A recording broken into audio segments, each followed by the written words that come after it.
স্বাগত আমাদের সাপ্তাহিক আয়োজন ফেমিকন নিবেদিত আলাপন সূত্রে। সাথে আছি আমি সোনিয়া আফরিন ঈশিতা। ২১ শতকের এই প্রান্তে এসে নারীরা আজ সর্বত্র বিচরণ করছেন। বেগম রোকেয়ার সংগ্রামী চেষ্টা, ত্যাগের ফলাফল আজ দৃশ্যমান। বর্তমানে শিক্ষা, কর্মজীবন, সংসার সবকিছুর নেতৃত্বে রয়েছে নারীর অবদান।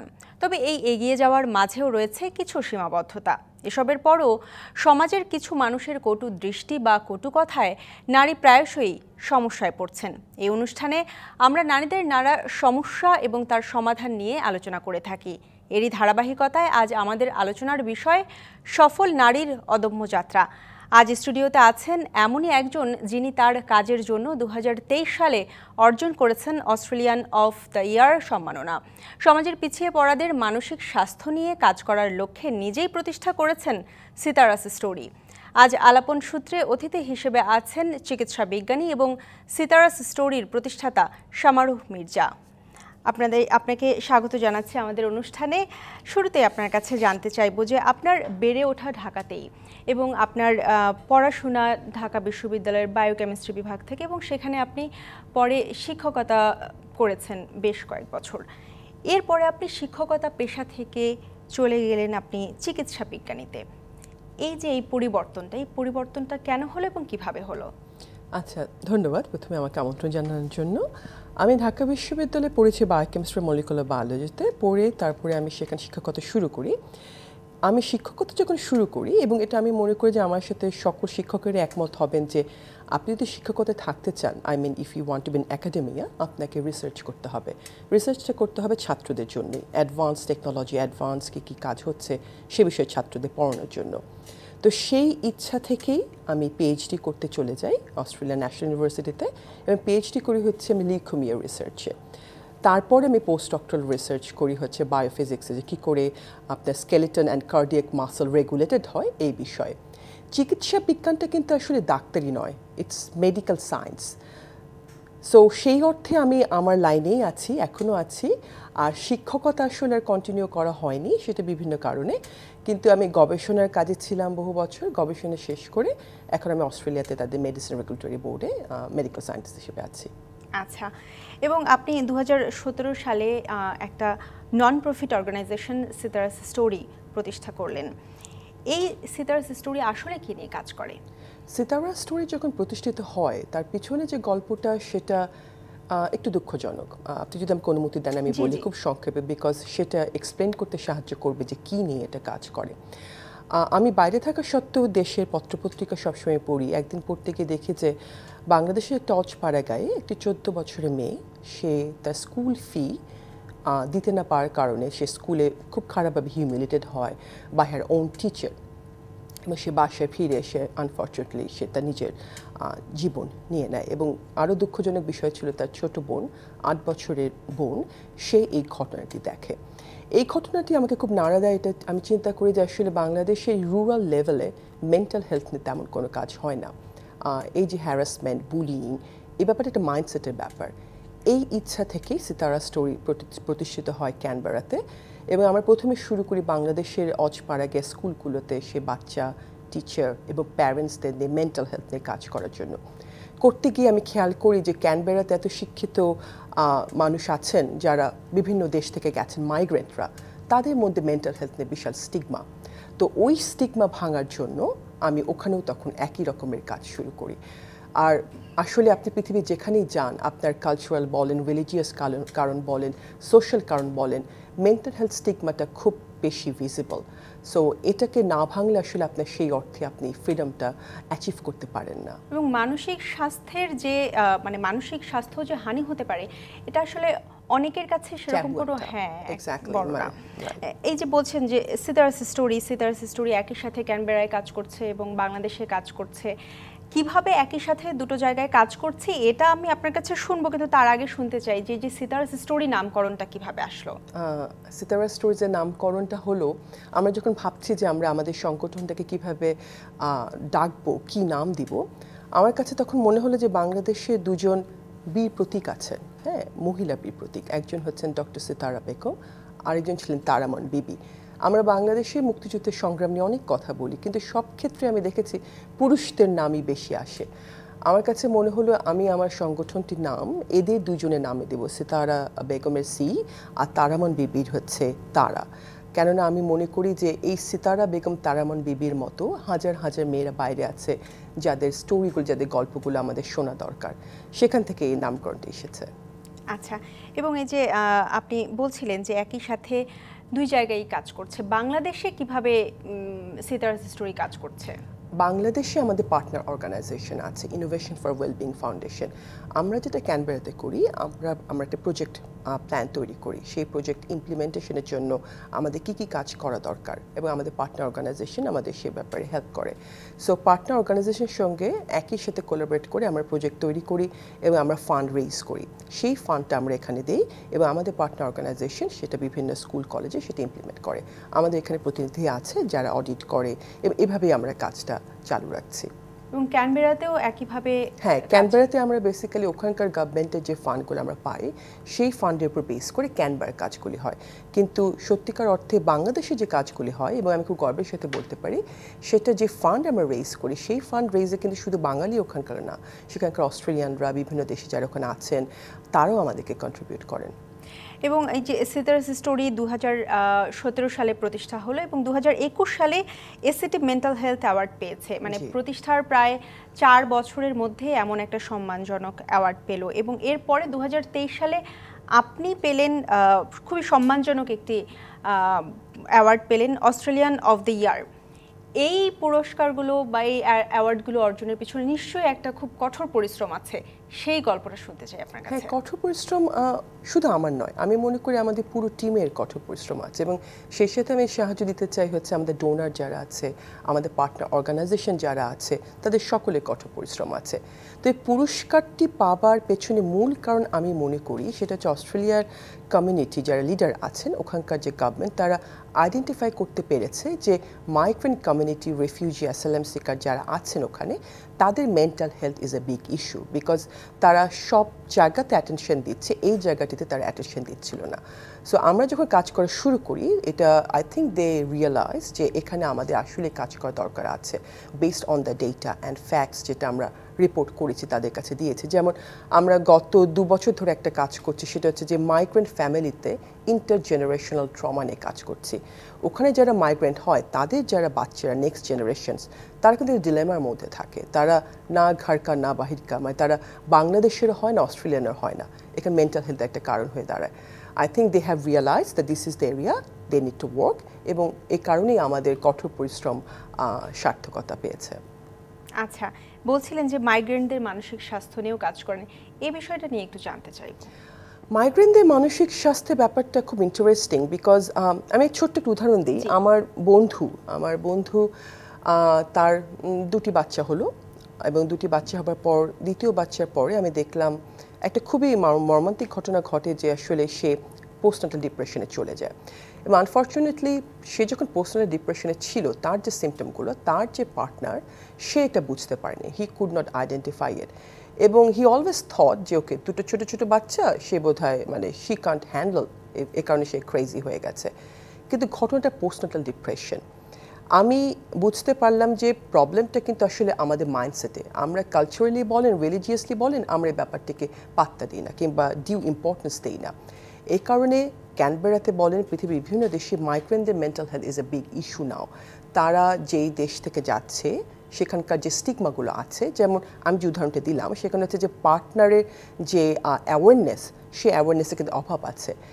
এই কারণে আমরা যে কাজটা করছি সেটা হচ্ছে যে আমরা ছেলেদেরকে বলুন, মেয়েদেরকে বলুন, সকলকে এনগেজ করছি, এবং আমরা ইম্পর্টেন্স দিচ্ছি ফ্যামিলি সেন্টার্ড অ্যাপ্রোচ, মানে মাইগ্রেন্ট ফ্যামিলিকে আমরা কাজ করছি, so that the awareness actually spread across generations. আর রিফিউজি অ্যাসাইলাম সিকার ব্যাপারটা তো আরও দুঃখজনক, বিকজ তারা ম্যাক্সিমামই তারা আসে ওয়ার জোন এরিয়া থেকে। তাদের যে ট্রমা, তাদের যে মেন্টাল ট্রমা, সাইকোলজিক্যাল ট্রমা, এই ব্যাপারটা নিয়ে প্রচুর কাজ হচ্ছে এবং আরও কাজ করা দরকার।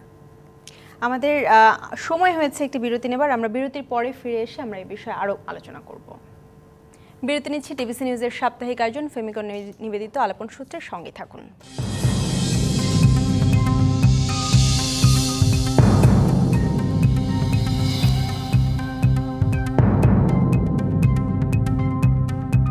আবারও স্বাগত ডিবিসি নিউজের সাপ্তাহিক আয়োজন ফেমিকন নিবেদিত আলাপন সূত্রে। আমাদের সাথে আজ স্টুডিওতে আছেন চিকিৎসা বিজ্ঞানী শামারুহ মির্জা। আমাদের আজকের আলোচনার বিষয় সফল নারীর অদম্য যাত্রা। আপনাকে আবারও স্বাগত জানাচ্ছি আমাদের আজকের স্টুডিওতে। বিরতির আগে আসলে কথা বলছিলাম যে আপনারা পুরো পৃথিবীর মাইগ্রেন্টদের নিয়েই কাজ করেন। সেইখান থেকে আমি আপনার কাছে জানতে চাই যে এই যে মাইগ্রেন্টদের নিয়ে কাজ করছেন, অন্যান্য দেশের মাইগ্রেন্টদের সাথে কাজ করতে গিয়ে কি ধরনের চ্যালেঞ্জ ফেস করছেন এবং বাংলাদেশের মাইগ্রেন্টদের সাথে কাজ করতে কি ধরনের চ্যালেঞ্জ ফেস করছেন? আমি মনে করি সব দেশে মাইগ্রেন্টদেরই ইনক্লুডিং বাংলাদেশি মাইগ্রেন্টদের নিয়ে কাজ করতে গিয়ে সবচেয়ে বড় যে চ্যালেঞ্জটা আমরা ফেস করি সবচেয়ে প্রথমে সেটা হচ্ছে ট্রাস্ট। এরা আসলে কিছুটা দ্বিধাদ্বন্দ্বে ভোগে যে whether they are gonna open up, মানে তারা আমাদেরকে ট্রাস্ট করে তাদের প্রবলেমগুলোর কথা বলবে কিনা। আমি যেটা আগে বলেছি, মেন্টাল হেলথ একটা স্টিগমা এদের কাছে, যে মানসিক স্বাস্থ্যও যে জরুরি, মানসিক স্বাস্থ্যের কেয়ার করাও যে জরুরি, এই ব্যাপারটা তারা রিয়েলাইজ করতে পারে না। কিন্তু আমরা যখন তাদেরকে এনশিওর করি যে Sitara store is a safe platform, কেননা আমরা ওখানে চ্যাটাম হাউস রুলে কাজগুলো করি, উইচ মিনস দ্যাট আপনি যখন একটা ওয়ার্কশপ অর্গানাইজ করছেন, যে বিষয়গুলো নিয়ে কথা বলছেন, সেই বিষয়গুলো নিয়ে আপনি ওয়ার্কশপের বাইরে গেলে কখনো কথা বলতে পারবেন না, আপনি রেফারেন্স দিবেন না, মানে ওই স্পেসিফিক ওই ইস্যুগুলো কিংবা সমস্যাগুলো নিয়ে যে কাউন্সেলিংগুলো আমরা করি। তো যখন তার এই ব্যাপারটাতে মানে বিশ্বাস নিয়ে আসে যে হ্যাঁ আমরা একটা সেফ প্ল্যাটফর্মে আছি, তখন তারা নিশ্চিন্ত বোধ করে। এই ব্যাপারটি হয়েছে আমার মনে হয় যেটা মানে বছর পর বছর, যুগের পর যুগ ধরে যে স্টিগমা চলে এসেছে অ্যাক্রস জেনারেশনস, এই কারণে তাদের মধ্যে একটা ট্রাস্টের অভাব আছে। অ্যান্ড আরেকটা সমস্যা হচ্ছে যে ল্যাঙ্গুয়েজ। দেখা যায় যে মাইগ্রেন্টরা অনেকেই তারা দে আর নট মানে ওয়েল স্পোকেন ইন ইংলিশ, হ্যাঁ তারা ইংলিশে ফ্লুয়েন্ট না। সে কারণে যেটা হয় যে অস্ট্রেলিয়াতে অসাধারণ সার্ভিস আছে, কিন্তু মেন্টাল হেলথ সার্ভিস আছে, কিন্তু তাদের কালচারাল অ্যাপ্রোপ্রিয়েট সার্ভিস নেই। তার মানে হচ্ছে ধরুন আপনি একজন বাংলাদেশি, আপনি মেন্টাল হেলথ সমস্যায় ভুগছেন, আপনি যে একটা সাইকিয়াট্রিস্টের কাছে যাচ্ছেন, সে তো আসলে আপনার কালচারটা বোঝে না, সো সে আপনাকে কালচারালি অ্যাপ্রোপ্রিয়েট ওয়েতে আপনাকে সাহায্য করতে পারছে না। এটা একটা বড় সমস্যা। এই কারণেই সিতারা স্টোরি ফর্ম হয় যে তারা কালচারাল, যেহেতু তারা বোঝে, তারা বিভিন্ন দেশে মাইগ্রেন্টদের নিয়ে কাজ করে, তারা কালচারালি অ্যাপ্রোপ্রিয়েট ওয়েতে মাইগ্রেন্টদের কাছে যায়, মাইগ্রেন্টদেরকে বোঝায়। আমরা এই প্রথম অর্গানাইজেশন যেটা ক্যানবেরাতে আমরা mental health educator volunteer programme করেছিলাম, ট্রেনিং একটা, যেটা শুধুমাত্র কালচারালি অ্যান্ড লিঙ্গুইস্টিক্যালি ডাইভার্স উইমেনদের নিয়ে আমরা করেছিলাম। এদেরকে আমরা ট্রেনিং দিয়েছিলাম। এটা আরেকটা পার্টনার অর্গানাইজেশনের সাথে কোলাবোরেশনে, যে তারা তাদের কমিউনিটিতে ফিরে গিয়ে তাদের ল্যাঙ্গুয়েজে মেন্টাল হেলথ নিয়ে কাজ করবে। I think that was revolutionary, because এখানে ল্যাঙ্গুয়েজের যে ব্যারিয়ারটা, সেই ব্যারিয়ারটা ভেঙে গিয়েছিল। এই যে বলছেন যে ল্যাঙ্গুয়েজের ব্যারিয়ারটা ভেঙে গিয়েছে, সেক্ষেত্রে আপনাদের টিমে যারা আছেন তারা মোটামুটি সবাইকে বিভিন্ন ল্যাঙ্গুয়েজ, আচ্ছা হ্যাঁ, তারা আমাদের যেমন আমাদের আরব স্পিকিং ভলেন্টিয়ার আছে, আমাদের বেঙ্গলি স্পিকিং ভলেন্টিয়ার আছে, আমাদের উর্দু স্পিকিং ভলেন্টিয়ার আছে, ইভেন আমাদের সাথে একজন তিউনিসিয়ান ভলেন্টিয়ার আছে, আফ্রিকান আছে। সো আমরা চেষ্টা করেছি ক্যানবেরাতে যেই সমস্ত দেশে মাইগ্রেন্টরা অনেক বেশি আছে, সেই সমস্ত দেশের ভলেন্টিয়ার নিয়ে কাজ করতে। এবং আমি আপনার কাছে জানতে চাই একটা জিনিস, যে আপনার মূল পেশার পাশাপাশি তো আপনি সিতারাস স্টোরি করছেন, সেক্ষেত্রে বিভিন্ন ধরনের মানুষের সাথেই আসলে কাজ করতে হচ্ছে আপনার। এই যে বিভিন্ন ধরনের মানুষের সাথে কাজ করতে গিয়ে বিভিন্ন ধরনের অভিজ্ঞতা আপনি অর্জন করছেন, সেই অভিজ্ঞতাগুলো কিভাবে কাজে লাগান? অভিজ্ঞতাগুলো তো অসাধারণ, because life is a learning journey. হ্যাঁ, এবং আমি মনে করি প্রতিটা অভিজ্ঞতাই আমাকে ডিফাইন করছে যে আসলে আমি ভবিষ্যতে আরও কী করতে পারি। কাজে লাগানোর বিষয়টি কি জানেন? কাজে লাগানো একটা তো হচ্ছে পার্সোনাল একটা জার্নি, আরেকটা হচ্ছে অর্গানাইজেশনাল জার্নি। সো আমরা যখন অর্গানাইজেশনাল জার্নির কথা আমাকে জিজ্ঞেস করেন, তাহলে হচ্ছে প্রত্যেকটা অভিজ্ঞতার উপর বেস করে আমরা আমাদের পরবর্তী অ্যাকশন আইটেমটাও চিন্তা করি। যেমন ধরুন, আমরা গত 5 বছরে যখন মাইগ্রেন্ট ফ্যামিলিগুলো নিয়ে কাজ করছিলাম, সেখান থেকে আমরা রিয়েলাইজ করলাম আমাদের ইন্টারজেনারেশনাল ট্রমা নিয়ে কাজ করা উচিত। কেননা আমরা দেখতে পেয়েছি যে বাবা মার সাথে তার সন্তানদের মাইগ্রেন্ট ফ্যামিলিতে একটা বড় গ্যাপ হয়ে যাচ্ছে, এবং সেই গ্যাপের কারণে কি কারণ, বিকজ একটা কমিউনিকেশন তৈরি হচ্ছে না, এবং সেই গ্যাপের কারণে কিন্তু দেখা যাচ্ছে সন্তানেরা অন্যান্য ড্রাগস এসব বিষয়ে আকৃষ্ট হয়ে পড়ছে। এভাবে আমরা আমাদের অর্গানাইজেশনাল জার্নিটাকে আরও রিচ করছি, যে আমরা যখন একটা ওয়ার্কশপ নিয়ে কাজ করছি, একটা টপিক নিয়ে কাজ করছি, সেখান থেকে কথা বলতে গিয়ে আমাদের যে বাবা মার তাদের অভিজ্ঞতা থেকে আমরা জানতে পারছি আমাদের এখন তাদের বাচ্চাদের নিয়ে কাজ করা উচিত। এইভাবে আমরা আরও এনরিচ করছি। এবং এই যে আপনি মূল পেশার পাশাপাশি বলছিলাম যে সিতারাস স্টোরি নিয়ে কাজ করছেন, এই সিতারাস স্টোরিতে কাজ করতে গিয়ে পরিবারের সাপোর্টটা কেমন পেয়েছেন? পরিবারের সাপোর্ট তো অসাধারণ, হ্যাঁ অবশ্যই। এবং আমার হাজব্যান্ড, আমার মেয়ে, তারা যদি আমাকে সাপোর্ট না দিত তাহলে অবশ্যই ডিফিকাল্ট হতো। অ্যান্ড আমার বাবা মা তো সবসময় আমার ইন্সপিরেশনে কাজ করে। না, আলহামদুলিল্লাহ I am very lucky that আমার আশেপাশে যারা আছেন, not only my family, my friends even in Canberra, তারা সবসময় আমাকে সাপোর্ট দিয়ে গেছে। আপনার কাছে আরও একটা বিষয় জানতে চাই যে মানসিক স্বাস্থ্য নিয়ে যেহেতু আপনি কাজ করছেন, সেক্ষেত্রে মানসিক স্বাস্থ্য ঠিক রাখতে আসলে করণীয় কি? কনসালটেশনটাই কি জরুরি, নাকি মানসিক স্বাস্থ্য ঠিক রাখতে অনেক সময় মেডিসিনেরও হেল্প নেওয়া? সেটা আরও পরবর্তী পর্যায়ে, মানে মেডিসিনের যে হেল্পটা বলি সেটা ক্লিনিক্যাল ডিপ্রেশন কিংবা ক্লিনিক্যাল যে ইস্যুগুলো হয়ে যায় সেটা আরও পরবর্তী পর্যায়ে আসবে। কিন্তু ফার্স্ট যে বিষয়টা সেটা সেলফ কেয়ার, হ্যাঁ, এবং অ্যাওয়ারনেস, এটাকে আমরা বলি লিটারেসি, হেলথ লিটারেসি। সেটা আপনার ফিজিক্যাল হেলথ লিটারেসি হতে পারে, মেন্টাল হেলথ লিটারেসি হতে পারে। যে আমার নিজের মেন্টাল হেলথকে নিশ্চিত করবার জন্য, এটা যত্ন নেবার জন্য আমার কী কী করা দরকার, এটা একটা অ্যাওয়ারনেস। আপনি যেভাবে আপনার শরীর ঠিক রাখার জন্য যে কাজগুলো করবেন, ঠিক একইভাবে আপনার মানসিক স্বাস্থ্যের জন্য আপনাকে কিছু কাজ করতে হবে। আর এটা প্রথমটা আমি মনে করি যে খুব ছোট ছোট বিষয় কিন্তু আপনাদের মানসিক স্বাস্থ্যের আপনি কেয়ার নিতে পারবেন। আর যে মেডিসিন এর কথা বললেন সেটা আরও অনেক পরবর্তী পর্যায়ে, এবং এটা আসলে খুবই গুরুত্বপূর্ণ। বিকজ আমি মনে করি আমাদের দেশে অনেকে ওই হেল্পটা নিতে ইচ্ছুক হয় না, কিন্তু অ্যাট দ্য এন্ড প্রবাবলি সেটাও জরুরি হয়ে যেতে পারে যদি না আপনি আগের স্টেপগুলিতে কাজ না করেন। এবং অনুন্নত দেশগুলোতে আসলে মানসিক স্বাস্থ্যের অবস্থাটা কীরকম? খুব খারাপ। আমি বাংলাদেশের কথাই বলি। বাংলাদেশে আমি একটা রিপোর্ট পড়ছিলাম কিছুদিন আগে, যে I might be wrong, probably updated হয়েছে ইনফরমেশনটা আমি জানি না, যে পুরো দেশে 260 জন মাত্র ক্লিনিক্যাল সাইকিয়াট্রিস্ট অথবা সাইকোলজিস্ট আছে, যেটা আমি মনে করি অত্যন্ত ভয়ঙ্কর। আর বাংলাদেশে আরেকটা প্রবলেম কি জানেন, বাংলাদেশে যে ডিপ্রেশন বলেন, ক্লিনিক্যাল ডিপ্রেশন বলেন, অ্যাংজাইটি বলেন, এগুলোকে রিচ ক্লাসের ডিজিজ বলে ধরা হয়। আপনি আরবান এরিয়াগুলোতে দেখবেন যে এগুলো নিয়ে কাজ হয়, কিন্তু আসলে রুরাল এরিয়াতে কোনো কাজই হয় না। আমরা এখনও সেই 60 বছর আগের মতো করে যে যেই মহিলা মানসিকভাবে অসুস্থ তাকে আমরা পাগল বলে চেইন দিয়ে আটকে ধরে রেখে দিচ্ছি। এটা ভীষণ unfortunate. She needs treatment, she needs care, she needs attention. আমার খুব কষ্ট হয় যখন আমি বাংলাদেশে ইভেন মানসিক স্বাস্থ্যের ক্ষেত্রে একটা ভীষণ ক্লাস ডিফারেন্স দেখতে পাই। এটা আসলেই আমার মনে হয় যে এই দিকে আসলে অ্যাটেনশন দেওয়া উচিত। আমরা আলোচনা করতে করতে একদমই শেষের দিকে চলে এসেছি। আপনার কাছে শেষ প্রশ্ন রাখতে চাই, সিতারাস স্টোরি নিয়ে আপনার ভবিষ্যৎ পরিকল্পনা কি? সিতারা স্টোরিজ নিয়ে আমার ভবিষ্যৎ পরিকল্পনা অনেক, আমি কোনটা রেখে কোনটা বলবো। তবে আমি আসলে ওখানে যেহেতু ফুল টাইম আমি কাজ করি as a medical scientist, so Sitara স্টোরিজে পুরোপুরি একটা নন প্রফিট এবং ভলেন্টিয়ারি কাজ করছি। আমি মনে করি যে সিতারা স্টোরিজকে আমার ইচ্ছা আছে ভবিষ্যতে আরও অন্যান্য দেশে যদি ছড়িয়ে দেওয়া যায়। আপনাকে অসংখ্য ধন্যবাদ আমাদেরকে আজকে স্টুডিওতে সময় দেওয়ার জন্য। আপনাকে অনেক ধন্যবাদ আমাকে আমন্ত্রণ জানানোর জন্য। ফেমিকন নিবেদিত আলাপন সূত্রে এই ছিল আমাদের আজকের আয়োজন। সঙ্গেই থাকুন।